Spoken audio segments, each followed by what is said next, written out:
Ça shoot carrément, c'est quoi le meilleur angle de vue? Oh là là, le petit teint, allez. Et on est parti pour un rond carré. Et aujourd'hui, on est avec Roman. Salut Roman. Salut. Moi, je connais un mec à Montréal, il était vétérinaire. Il a commencé le stand-up 37 ans. Aujourd'hui, c'est une resta là-bas. Ah ouais. Artiste, tu peux devenir ça à n'importe quel âge.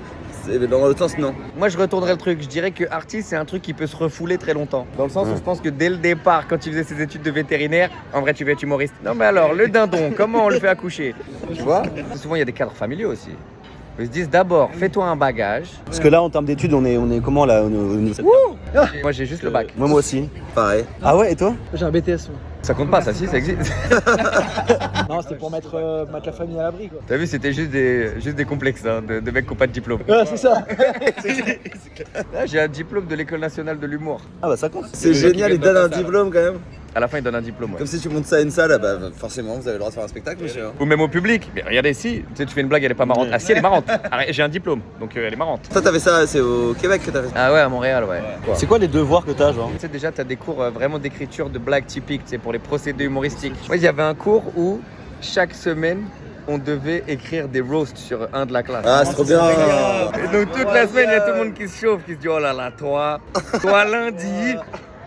L'humour est tellement vu comme un art là-bas. Ouais. Et nous, ici, on est héritier d'une culture de théâtre. Donc en vrai, les humoristes, on est vu un petit peu comme des oui, voilà.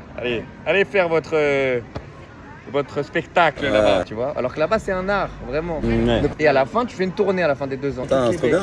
40 dates en troupe. C'est incroyable. Chaque semaine aussi, tu dois écrire un nouveau 5 minutes. Putain. Donc ça t'amène une rigueur d'écriture, et puis tu peux tout tester, tu vois. Bah ouais, mais surtout, tu passes devant des gens, ça te forme, tu vois. Mais exactement. Moi, je trouve ça fou que t'en aies entendu parler. Moi, j'ai une tante qui vivait là-bas déjà. Ok, d'accord. Et quand j'avais 15 ans, je savais déjà que je voulais faire humoriste. Et donc je vais là-bas quand j'ai 15 ans et je kiffe Montréal, je kiffe. Et puis j'étais vraiment un fou d'humour. Ça veut dire que je m'étais renseigné sur tout, je savais qu'il y avait une école, mais je voulais pas vraiment la faire. Moi dans ma tête on pouvait pas apprendre à être marrant, tout ça.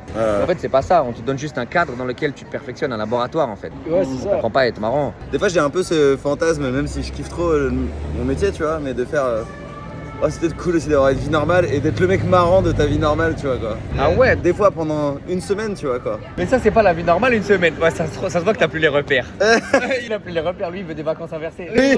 Il dit tu sais quoi, j'ai bien envie d'être flic pendant une semaine. Tu sais, galérer à 7h du mat dans ma caisse là, ah putain. Ah non, c'est le signe que t'es pas prêt. Ah c'est pas prêt. C'était tellement cruel la beauté, gros. Les gens beaux qui se regardent dans un miroir, il est moins beau. Tu vois. Si tu le crames en train de se préparer, il est moins beau déjà. C'est vrai, tu peux dégrader un physique par une attitude et tu peux sublimer un physique par une personnalité, complètement. Oh, c'était moche et con, c'est vraiment chiant. Quoi. Je suis encore là, on est filmé, je suis encore là. Je crois que j'ai jamais été aussi beau que la veille d'un date. Tu vois. Oh ouais. Genre trop bien sapé, il y a pile mon t-shirt qui est propre. Et t'arrives au date, t'as un bouton, le 3e œil.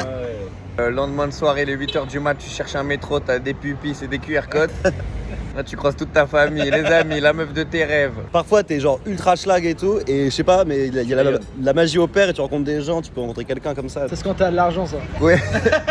Ah oui, c'est vrai, j'ai oublié ça. C'est quand tu n'as pas besoin des choses qu'elles t'arrivent naturellement. Moi, j'ai vraiment pas du tout besoin d'argent. Je ne m'y attends pas du tout. À vrai dire, j'en ai trop. Où sont les impôts quand on les cherche? Mais regarde les fils de riches, quoi. Les fils de stars. Regarde Jaden Smith, quoi. Alors, Will Smith était beau, mais Jaden Smith, mon frère. C'est un cas à part, ça. Mais Jaden. Ton père, c'est Milo. Jésus, frère. Il y a que l'autre qui est normal. Ouais, l'autre, il veut pas être connu d'ailleurs. t'as vu. Ouais. Il y a un 3e? Ouais, il y a un troisième, le premier, le plus grand. Le premier, Et bah, il veut pas être connu, il se montre jamais. Ah, mais il a raison, je pense. Ouais. C'est peut-être le plus lucide de tous. Ouais. Ah, bah ouais. Après, peut-être que le plus vieux, il le montre pas parce qu'ils en gardent un au cas où il faut faire un sacrifice pour continuer. C'est ça. Will Smith, ça fait longtemps que t'as pas sacrifié quelqu'un à la cause diabolique qui dirige Hollywood. Ah bah si, j'ai gardé mon premier fils. On va aller au Louvre. Ah ouais, moi je vais aller voir celui qui est en face de la Joconde, les Noces de Cana. C'est mon tableau préféré du Louvre. C'est quoi, c'est un gros tableau? C'est un immense tableau. Parce que la Joconde, c'est petit, hein. C'est petit, et il est en face de la Joconde et la Joconde regarde les Noces de Cana. Et je pense que c'est pas du hasard. Tu penses? Bon, tout le monde vient pour la Joconde parce que c'est la Resta, etc. Mais elle regarde les Noces de Cana. Donc peut-être vous, n'hésitez pas à la regarder aussi. On va essayer de voler un tableau. Ouais, je vais essayer de le péter. On va repartir avec un petit truc. Mais évidemment. Moi, à chaque fois que j'y vais, Oui. Ah oui, ça amène des choses. Petite amulette. Et le truc qui est marrant, tu sais, le Louvre, il est gratuit jusqu'à 26 ans. Enfin, il est gratuit jusqu'à ce que tu aies 26 ans. Et souvent, tu réalises que tu as envie d'y aller à 27 piges. Ouais, c'est clair. Le jour de tes 27 ans, tu te dis, ah tiens, j'irai bien au Louvre, tiens. C'est exactement ça, ouais. Et je me dis, c'est fou, tu vois, qu'on vive à une époque où aujourd'hui, il y a un engouement énorme sur, admettons, Spider-Man, qui est bien, hein. Mais culturellement, dans 30 piges, ils en auront fait 500 nouveaux qui seront peut-être meilleurs, même si c'est des très bons films, c'est du génie technique, etc. Et que là, il y a des mecs, tu sais quoi, c'est 50 images par seconde. Là, c'est une image. Ouais, j'avoue. Qui marque 500 années. Génération après génération, ils vont se poser devant, ils vont ressentir une émotion, ils vont être fascinés. Tu vois, c'est fou et c'est un trésor. On n'arrive pas à intéresser les jeunes générations et on leur raconte ça de façon chiante aussi, quoi, tu vois. C'est ça. Moi, je suis en train de réfléchir à un concept là-dessus, là. Pour vulgariser, donner une porte d'accès. Parce qu'il y a beaucoup de gens qui pensent que la culture leur est pas dédiée en fonction de leur milieu culturel ou de leur milieu social, etc. Et qui se disent, bah non, c'est pour les intellos, je ne sais quoi. Mais non, c'est pour le cœur, c'est pour tout le monde. Tu vois, les gens qui peignaient, voilà, c'est des gens qui viennent de la vraie vie. Ils ont voulu marquer toutes les époques et marquer les cœurs. Et je pense que si c'était présenté de manière, comme on parle nous, Ouais, bien sûr. et je pense que ça peut avoir un bel impact. Et je suis en train de travailler sur un concept là-dessus, là. Bon, on y va? Allez, let's go. Attends, je vais mettre mon casque. Pourquoi tu mets ton casque? Mais regarde ma coiffure, frère. Regarde ma tronche. Mais regarde ma tronche. Tu vas pas. Vas-y, mets ton casque. Mets ton casque. Ouais, c'est regarde. trop marrant. Et après, je fais genre, j'enlève en haut. J'ai garé ma moto, j'ai pas enlevé mon casque, mais je vais le. Elle est là. Attends, je vais faire mieux. Attends, je vais faire genre. Ah. Ouais, les gars. Ça justifie que j'ai pas enlevé mon casque. 3 mots pour décrire ton appart, Camille. Avant que je le voie. Je sais pas. Attends. Un mot. Un mot appartement, je sais pas. Appartement. Là, je te laisse rentrer en premier. Ah ouais. Et là, je peux enlever mon casque. Oh non, ça va pas les cheveux. Ah ouais, c'est pas mal, hein. Attends, film sorry. Y'a quoi là? Oh, arrête. La genèse et l'histoire de Faut pourquoi. en parler, je pense. Hein. Avec Camille, on a fait avec Vincent Leplat et Camille, on a fait The Freddy Fred, tu vois. C'est une série sur Instagram où le premier rôle, c'est un chien. Exactement. On avait écrit le fait qu'il gagne un disque d'or, tu vois, dans le scénario. Et du coup, il nous fallait un disque d'or. Et moi, j'avais un management qui sont dans la musique, donc ils ont plein de disques d'or d'artistes, ils nous en ont prêté un, tu vois. Du coup, on a récupéré celui de Roméo, qui est juste ici. Attends, parce qu'il va y avoir la version d'Henri. Et ma version est la vérité. Attends. Sauf que, ils nous le prêtent, tu vois. Et donc, on doit leur rendre. Camille ne l'a jamais rendu. Alors ça, c'est la version d'Henri. Bah, pourquoi il est là? T'as un point. C'est vrai que t'as un point. Oui, non, c'est vrai, en fait, j'ai jamais rendu. C'était ton seul taf d'ailleurs. Non, oh, attends, ça va. Non, ton seul taf dans l'épisode, c'était de rendre ce disque J'ai d'or. cru sur mon soldat dans Freddy Fred. J'ai bien parce que t'as dit, ça va, t'as quand même cherché ce que tu faisais d'autre. Mais c'est vrai que j'ai pas fait Quand même galère, ça trouver un truc. Non, mais je devais rendre. Attends, non, j'ai volé d'autres trucs aussi. Mais frère, c'est pas Roméo. Non, c'est à qui? C'est à l'homme pâle. Tu reprends les deux. C'est Roméo pour l'homme pâle. Juste que c'est le disque d'or sur l'album de Roméo. Donc c'est pas du tout à Roméo, tu m'étonnes qu'ils s'en battent les couilles. Ah oui, mais il a le même chez lui, Roméo. Oui, parce que tout le monde en a un, quoi, tous ceux qui ont participé. Pourtant, j'ai pas participé, moi je reviens. En vrai, prends-le. J'en veux pas, moi. Je pense qu'il sera toujours là maintenant. Juste, voilà, c'est la personne la plus fiable du monde, Camille. Bah, la preuve, il a pas disparu, enfin. Non, mais Camille, c'est compliqué, hein. Tu sais, il parle avec tout le monde, il est pote avec tout le monde et tout, tu sais, il aime bien parler, etc. Et un jour, on tournait un épisode de Peyton Crush dans un parc. Ah oui, c'est vrai ça. On tourne l'épisode et tout, et c'était juste après le confinement, les parcs étaient encore fermés. C'était vraiment interdit, quoi. À la fin de l'épisode, heureusement, on finit de tourner, il y a les flics qui arrivent. Et il y a Camille qui fait attendez, je vais les voir, je vais gérer ça. Je maîtrise la situation. Je pensais maîtriser la situation. Genre. Les flics nous disent on peut avoir vos papiers si vous voulez. Le premier truc que dit Camille, c'est pour nous mettre une amende ou pas? Parce que les flics insistent. Il fait je veux juste vos papiers s'il vous plaît. Ouais, mais si c'est pour nous mettre une amende, ça c'est pas la peine. Tu dis mais le pire truc. On est en face du duo de comédiens skateurs aussi, quand même. Toi, on s'est rencontrés grâce au skate en plus. Vous êtes rencontrés dans un skatepark? Non, au Paname. Mais genre. On skatait au Paname. skate. En gros, j'avais couché avec une meuf 3-4 fois. Et donc voilà, on s'entendait bien, 3-4, donc on était sur la même longueur d'onde, tu vois, il n'y a pas de relation, c'était genre un peu du cul. Sauf qu'un jour, elle revient au bar, et avec plein de potes, tu vois, et donc elle arrive, et moi je lui fais la bise, elle fait ah bah sympa, merci, et je fais bah attends, Puis t'es au taf en plus. on s'était jamais. Vous étiez pas en couple? Non, pas du tout. Et on n'a pas du tout parlé de ça, et c'est pour ça que c'était cool, tu vois, je pensais qu'on était sur la même longueur d'onde. Elle se barre, Cut 10 ans. cut 10 bonnes années, Une soirée à Paris. Non, une autre personne qui arrive. La personne en question, elle avait des cheveux longs, elle était assez, je sais pas, bien habillée. La première fille dont tu parles. Ouais, Celle d'il y a 10 ans. exactement. Celle, bim, 10 ans après aux Amazones, cheveux rasés, piercing, tatouage. Ah Bah Henri, il les connaît alors. Oh merde, tu la connais. Parce que c'est Henri qui les a ramenés aux Oh Amazones. putain, mais oui. C'est qui? Ah mais attends, mais quoi? Je la reconnais pas. Je fais, hey, comment ça va? Salut Camille, enchanté, bonjour et tout. Elle va voir je sais plus qui. Oui. Et elle me dit, mais c'est vraiment un fils de pute et tout. Et genre, moi, je fais, mais attends, mais je le connais pas et tout. Mais vraiment, mais J'avoue, pour toi, c'est super violent quoi. Le mec, il insiste et tout. finalement, je sais plus qui me dit dans la soirée, apparemment, elle s'appelle t'as couché avec. Et je suis, waouh! Et je vais voir dans la soirée, je la vois, et là, je la reconnais, tu vois, genre, mais. Vous avez parlé un peu. Pas vraiment, mec, elle était partie. Et donc, j'ai envoyé un message le lendemain pour m'excuser. Il va en faire en carré avec elle, vraiment, c'est trop marrant. C'est tellement drôle. Encore une intervention pour ma gueule, c'est pas possible. Non, mais attends, on verra, attends, parce que. Ah, il est en panique. Moi, je propose que cette partie-là de l'épisode, on la mette que s'il y a pas assez de. Si l'épisode n'est pas assez long. Attention, moi j'étais fan de Camille quand j'étais jeune. Camille il faisait une série interactive en plus à l'époque. Ça s'appelle Décide-toi Clément. Et nous on était ultra fans. Ma tête a pas changé, ouais. Avec Norman on disait mais putain mais attends on va pas le déranger et tout quand même. C'est quand même une star d'internet et tout. Et personne s'est parlé. Non. Bah après, il y en a qui ont réussi et d'autres moins, quoi. Bah, j'aurais dû venir vous parler, clairement. Et on est reparti pour un épisode du Rondiam, on applaudit s'il vous plaît. Nous avons Camille Landru et Esteban. Par applaudissement, qui connaît Camille et Esteban? Mais t'es vachement bien habillé quoi. Après, voilà, je savais que j'allais me faire tailler. Mais... C'est incroyable quand même. Camille est dans les cris. C'est quoi? non, bah, c'est un bandana, en fait, que j'ai fait. Tu peux. Par applaudissement, qui aime cet ensemble? Ok, merci. Merci à la famille de Camille qui est venue. Merci beaucoup. Tata Fabienne, merci. Esteban, ça va toi? Écoute, pas trop. Je me suis fait péter mon scout samedi. Oh la honte!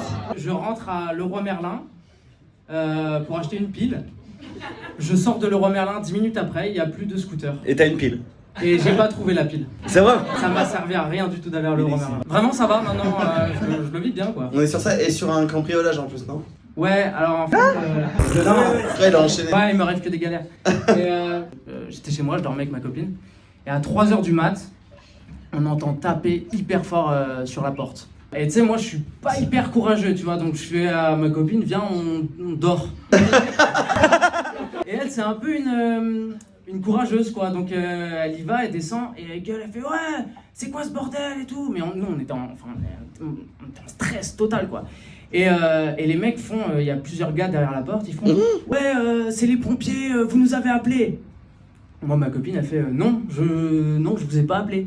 Mais vraiment, ils insistent de ouf. Ils font si, vous nous avez appelé, etc. C'est les pompiers. Ma copine, elle fait qui nous prouve que vous êtes les pompiers? C'est le pire truc déjà pour amorcer une conversation. Bah, les feux, on n'aime pas ça. Et les mecs disent bah, ouvrez la porte, on a des uniformes. Si, promis, on est les pompiers. Elle enchaînait, elle a dit les uniformes, vous auriez pu les voler. Et vraiment, elle commence à être dans la provoque. Et du coup, ils nous disent bah, ouvrez la fenêtre, vous allez voir le camion de pompiers. Moi, même en voyant le camion de pompiers, je me suis dit vas-y, ça se trouve, ils l'ont volé aussi. Moi, j'ouvre pas. Quoi? Attends, mais t'as vu le camion de pompiers? T'as dit non, c'est pas des pompiers? J'ai pas confiance. T'es super peureux, quoi. Du coup, ma copine, elle ouvre et tout. Et effectivement, ils étaient en tenue de pompiers, ils étaient 4. Là, c'est des stripteasers. Ok. J'étais en caleçon, mais j'ai pris un couteau. Un couteau de cuisine en céramique. Et en plus de ça, j'étais même pas en première ligne alors que j'avais le couteau. C'est-à-dire d'abord, il y a ma copine qui parle avec. Moi, je suis derrière avec le couteau. Et c'est sûr, quand ils m'ont vu, ils ont pas pu se dire il est là pour se défendre. Tu sais, ils devaient penser que je fais la cuisine. Je crois qu'on a un cambriolage là, non? Non, un vol de vélo. C'est un peu plus nul. On m'a volé une carte Pokémon. Pas cher. Comment tu t'appelles? Je m'appelle Merlin. Comme Merlin l'Enchanteur. On l'a jamais fait, mec. Tu l'as jamais fait celle-là. C'était la première fois. C'est comme le Disney, les Merlins, ça c'est le. C'est la barbe blanche. Le cadeau de mon ex, c'est-à-dire que pour son anniversaire, j'avais économisé pendant 4 mois pour lui offrir un vélo et je lui achète 2 cadenas avec. Mais les cadenas H24 parce qu'on est à Paris quand même. Parce que c'est 300 €, ouais. 2 semaines après, elle se le fait pète. Vous êtes plus ensemble à cause de ça? Un peu quand même. Elle s'est fait voler le vélo. Ouais. Le cadenas est toujours sur place. Ah, il est très fort le gars. Ou ton ex est très conne. Et elle connaît Roncarré? Non. Tant mieux. Mais moi on m'a volé mon scooter, j'avais laissé mes clés dessus et je suis toujours en train de nier ce fait-là quoi. Tout le monde là-bas a volé du coup. Ah ouais. Je l'ai un peu offert à un gars quoi. Ah mais c'est toi. Mais incroyable. Attends, Anthony, t'es au courant ou pas? On est où là? Alors Anthony, tu vois cet homme qui s'appelle Jérémy, c'est ça? C'est ça. Jérémy, enchanté. Il était au premier rang à la place de cet homme avec un t-shirt LS qui est là. D'accord. C'est parti. Il avait un gros t-shirt, coudasse. Ah putain, Et il était dégoûté parce que c'était vraiment le tout premier rond carré sur scène où t'étais pas là. Ah merde, c'est toi. Je te sucerai après si tu veux. Ça marche. On était parti avec mon pote, du coup Paul aux États-Unis, on a fait un petit road trip et tout le monde était rentré. Et moi je sais pas pourquoi, j'avais voulu rester 2 semaines de plus tout seul à Los Angeles. Ok. Je suis un peu bresson. Hein. Tu sais pas pourquoi, mais t'as dit je reste. Ouais. Camille, c'est les décisions au dernier moment quoi. Et du coup là c'est un peu allé trop loin. Enfin non, enfin je sais pas. Enfin, Voilà, c'est ça. Mais j'aimerais vraiment voir son mariage parce que je pense que ça va être ça. Mais tu me disais, oui, enfin non, enfin je sais pas, enfin oui. après c'est ouais non. C'est incroyable. Du coup c'est quoi Ah oui, oui. Donc j'étais resté 2 semaines et j'ai fait Miami avec un gars et je passe 1 semaine avec lui. C'était trop bien, vraiment il me montre des endroits de Los Angeles que je connaissais pas. Il avait une voiture, on a fait plein de trucs ensemble. Ça paraît un peu bizarre comme histoire. Je partais le lendemain et il me dit viens on va surfer, parce qu'on n'avait pas encore fait. On va surfer. Et on va se mettre sur la plage du coup, on enlève nos t-shirts. Vraiment. Sur son dos, il y a une énorme croix gammée en fait tatouée. Oh mon dieu. Mais j'en ai une aussi, j'en ai une. Ça fait 1 semaine où vraiment le mec est trop cool avec moi. J'étais indécis, tu vois, j'étais indécis là. Plus aucune nouvelle de lui quoi. Non, en plus il m'avait dit quand je viens à Paris et tout. Ouais, on se fait un tatouage qu'on va sur... Est-ce que quelqu'un a un tatouage qu'il regrette? Ah oui, Ah ouais. c'est une bite. Bravo pour la bite. Bravo Emma. Je m'appelle Faïs, Bonjour Faïs. enchantée. Salut. Je voulais parler de ma phobie. Oh. Quand j'étais petite, à mes 8 ans, j'ai eu un cadeau, ok. Ma grand-mère m'offre une serviette de plage au motif de Cendrillon. Bref, j'ai 8 piges, voilà. Très spé ta grand-mère hein, quand même jusque là. J'arrive à la plage, je m'étends tranquille sur le sable, ok. Et là, pulsion de ouf, je prends la serviette et je mords dedans. Mais genre, je mords dedans tellement fort que genre toutes mes dents elles grincent, tu vois. Et genre ma bouche, je sais pas si ça parle à quelqu'un, mais Non. ça a résonné de douleur, de grinçage, je sais pas comment dire. Mais là à ce moment-là, tu sais pas pourquoi tu croques la serviette quoi. Mais je sais pas. Ok. Personne ne la regarde dans les yeux. Personne ne la regarde dans les yeux. Cette femme est dangereuse. Et depuis, le trauma il reste. Et pour apaiser la douleur, parce que ça revient à chaque fois, je dois appuyer sur mes dents. Parce que le souvenir est trop traumatique. Mais quoi, c'est Cendrillon ou la serviette le problème? Est-ce que quelqu'un a une serviette pour montrer Non, non, non, frère, non. Ah mais attends, mais j'ai comme toi moi. Que personne n'ait une serviette, ça va partir en couille. Attends mais j'ai... Non, je te jure, j'ai comme elle. C'est parce que. Attends. Non, arrête. Oui, moi aussi. Ah. Je te jure, j'ai comme toi. Attends, mais Une serviette de bain là comme... Oui, arrête. Ah, vous avez pas ça vous? Quelqu'un... Toi aussi? Attends, Toi aussi? Comprenez-nous, c'est juste le truc rêche. Arrête ta gueule, ta gueule. Non mais attends, je comprends pas du tout ce qui se passe. Quand vous voyez des serviettes de plage, vous devez les mordre. Les serviettes blanches kebab, kebab classique là. Tu vois les serviettes blanches de kebab normales, les plus connues là. Tu les plies là et là comme ça là. Ah. Je te jure, j'ai jamais eu l'impression d'être autant normal. Messieurs, dames, c'était le 5e rond carré sur scène. Merci beaucoup. Michel, tu connais le Whoop? Le Whoop, bien sûr, je connais. C'est qui ton préféré? Attends, je vous dis un secret sur parce que frère, je suis allé en vacances et tout avec lui. Tu sais quoi, carrément, quand il doit faire la grosse commission, tu vois, il se met tout nu. Ah, mais attends, je faisais ça moi aussi. Il va aux toilettes, il se met tout nu, C'est super long. et après il met des autres vêtements. Tellement ça pue, frère. Faut la couper. Comment t'as découvert ça sur les gens? C'est Il est super connu, le mec. C'est clair. Abuse pas, frérot. Mais Michel, il y a une technique aussi. Bah, il faut du feu, quoi. Comment ça? Lui prend un briquet. Faire un petit feu de camp, quoi. Puis en plus, ça réchauffe et tout. Un petit peu. Wesh, Michel, il va aux toilettes avec un silex. Mais en tout cas, il est profond ce rond carré. Je veux dire, c'est vraiment des thèmes de société. J'étais en train de penser à ça, tu sais, on a monté Rond Carré, on s'est dit, tu vois, on va parler de stand-up, on va ouvrir les gens à l'art. Quand vous gage, vous ça pue ou pas? Oh là là, mon frère. Mes parents, ils vont regarder ça, là. Non, mais oui, bah, tu peux même dire relais. Je comprends pas pourquoi j'ai pas de rôle au cinéma. Moi, je suis pas au festival de Cannes. Fais chier, putain. Vous avez vu la maison Instagram là? Tout le monde a vu. Ouais, j'ai vu ça, ouais. Tu sais, c'est les maisons bulles, tu sais, plein de bulles les posées les unes sur les autres, Ouais. en terre cuite un peu, tu sais, tu vois. Ça, Je l'ai vu aller vers Fréjus parce que j'étais à Cannes là. Et je suis passé à côté. Je dis, oh putain, c'est quoi ça? C'est beau. Bah non. Bah si. Non, moi je parle à Cannes. Oui, mais c'est sur la French Ouais, Riviera, mais c'est c'est pas sur le Cannes. bord quoi. Ah, mais Fréjus, c'est où? C'est quoi la Cannes? Ah, je pensais que c'était à Paris, moi, Fréjus. Ah oui, bon, t'as dit quoi? Je pensais que Fréjus c'était vers Paris, tu sais. Genre, c'est pas là où il y a les marchés. C'est pas là où il y a les marchés de Fréjus. Mais non, Rungis. Rungis, ah, merde. Rungis et Fréjus. Presque des marchés. Alors là, je vous confirme, personne fera du cinéma comme ça. Un minimum de géographie, comme ça. Il sait faire disparaître des objets, Zbi, mais Je sais pas faire il apparaître sait une pas map se monde. situer. Je suis pas trop là parce que je suis dans un nuage. Milan, champion d'Italie. Ouais, bah, d'accord. Mais moi, j'étais content pour Milan. Voilà. Ouais, ça fait du bien. Qui c'est qui a marqué le dernier but? C'était. Dis-moi Giroud. Giroud doublé déjà. Arrête. Ouais, doublé Giroud. Là, fut un temps, ça qu'il j'étais fallait un de ses appeler grands détracteurs, Hugo en est témoin. De Giroud. Ouais, je me suis excusé depuis. sa que carrière, je hein. le détestais. Mais respect. Il a une très belle caresse, c'est un très bon joueur de foot en vrai de vrai. Je me suis fourvoyé sur ce gars. Il a dit fourvoyer, ça veut rien dire. Ah oui, c'est quoi le problème? Non, mais t'as dit fourvoyer. Les frères, vous voulez faire du cinéma ou vous voulez pas faire du cinéma? Ah non, toi tu m'as appris un mot, Hugo, la semaine dernière. C'est quoi? Merci. Waouh. Comment t'as tenu jusque là, frère? Les meufs, après, tu dis, tu te maries, elles sont là. Non, bah du coup, on peut plus draguer. Et la polygamie dans tout ça. Faudra pas mettre ça, tu vois. Vas-y, mets-le, mais pour ta chaîne solo. Crée une chaîne appelle la ronde, c'est tout. Par rapport au fait que je suis gros et tout, genre. Rien à voir. Ah, ok, pardon. T'étais carré. T'es carré. T'as jamais eu barbe, toi? Pour des raisons de dangerosité. Pour des raisons de rôle au cinéma. Pourquoi t'as pas de barbe, Hakim, les gars? Vous voulez faire Cannes ou vous voulez pas faire Cannes, les gars? Faut faire le profil bas. Alhamdoulilah, j'ai mis 2 yep. Ce que je dis là, je mets les 2 bédins, faites belle. On bipera, hein. Tu m'effaces, vas-y, c'est comme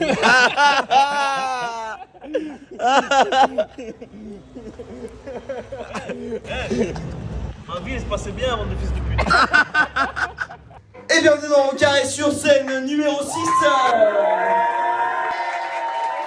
Rodrigue avait une anecdote incroyable à nous raconter. C'était un voyage, j'étais en Croatie avec un pote, voyage sac à dos, bref, je vous passe les détails. Okay. Et lui il part un jour avant, je me retrouve tout seul, et le lendemain j'ai un avion très tôt, le matin, genre à 7-8 heures du matin. Attends, c'était quand? Juste pour dater? C'était quand? Je sais pas, j'ai 20 ans, 21 ans.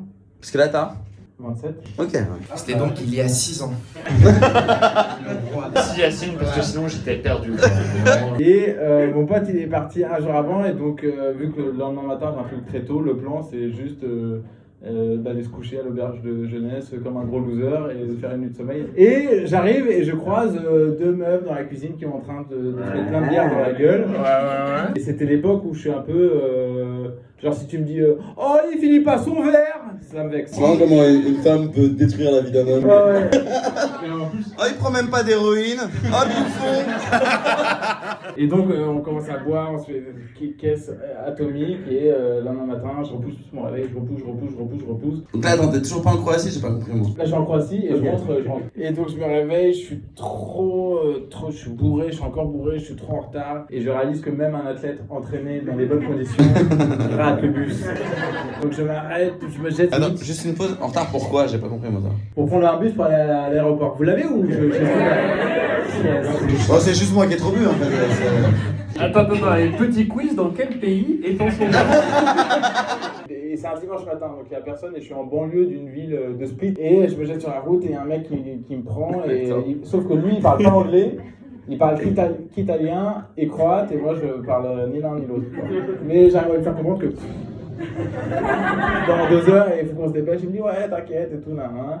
Et à un moment, il s'arrête sur une place de marché, il commence à décharger des haricots verts, des pommes de terre et tout. Du coup, je lui explique, je crois que t'as pas compris, je suis vraiment pressé et tout. Et là, du coup, on a raté le bus et c'est toi qui vas devoir m'amener à l'aéroport. Tu as vraiment dit ça? Je crois que t'as pas compris, je suis vraiment. Non, mais avec genre.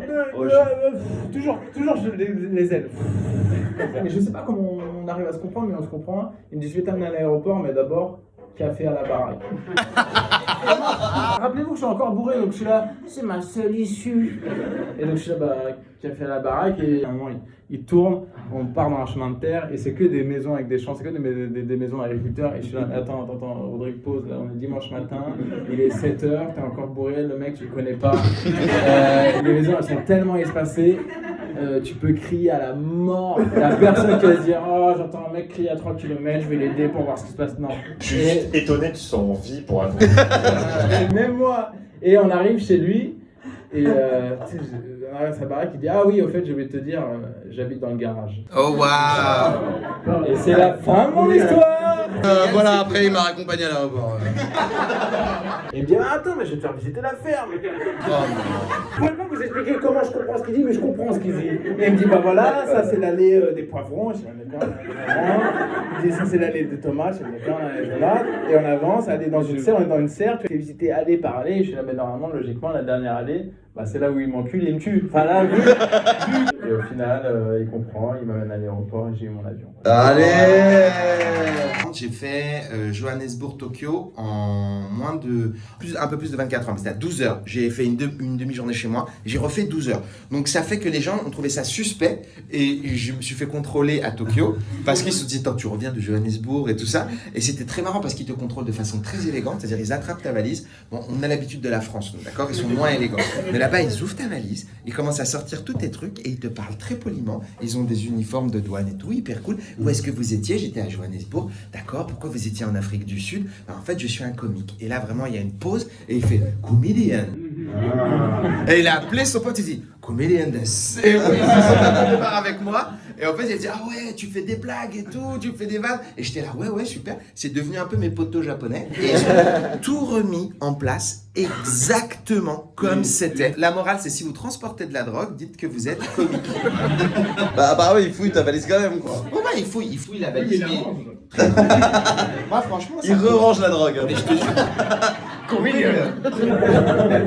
Ils m'ont emmené dans un couloir une fois pendant un contrôle et c'était hyper long. Et dans le couloir, on commençait à arriver, on voyait des champs, de plus en plus de champs, des maisons isolées et tout. Et je me suis dit là, vraiment, si les mecs ils veulent me tuer, ils peuvent. Et ils commençaient à me dire, vous voulez qu'on vous montre des poivrons du Japon? Et mes potes japonais ils me proposent du thé vert et du saké. Moi, je suis là, waouh! On commence à boire du thé vert et du saké et tout ça. Et... Encore 2 phrases et je le prends mal. J'allais vous voir avec Kim et tout, où vous jouez au Grand Rex. Quand il dit vous, le whoop quoi. Je sors du Grand Rex du coup, et en traversant la route, je croise un clochard qui vraiment me croise comme ça, et on croise notre regard. J'arrive de... En quoi? Non, okay. Et j'arrive de l'autre côté, il est là ce soir.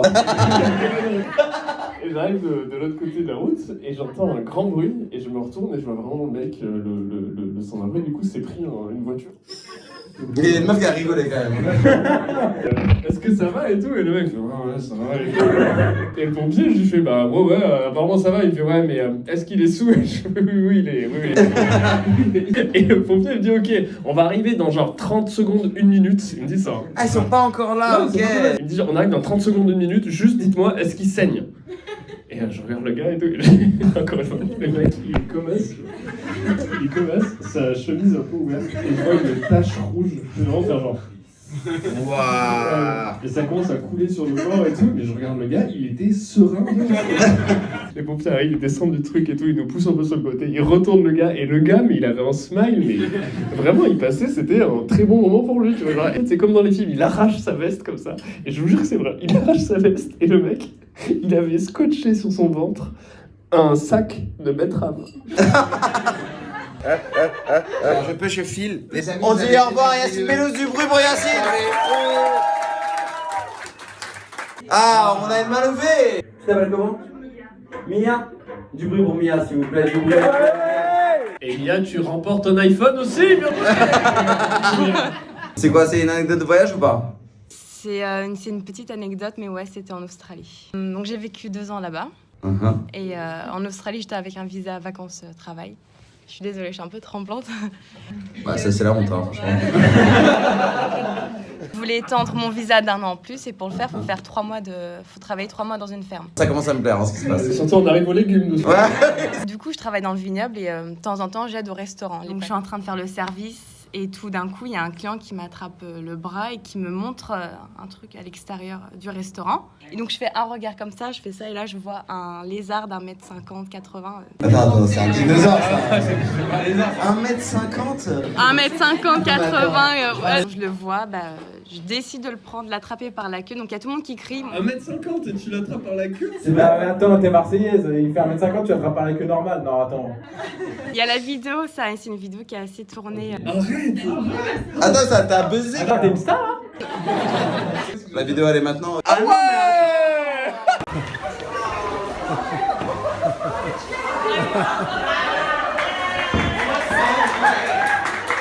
Mais elle tire un lézard comme ça du resto, elles sont... Ah bravo. C'est pas Rodrigue qui se fait bolos par un jardinier. Bah bravo Mia. Voilà. J'ai toujours rêvé de parler à quelqu'un qui se retrouve en train de buzzer pour une vidéo. Ah tu peux me parler si tu veux. Tu tapes Miami, c'est pas tout le temps fait exprès. Ah je me suis fait tirer par la queue moi aussi. J'hésite à la faire. Et du bruit pour la fin de ce regard sur scène. C'était incroyable. C'était incroyable.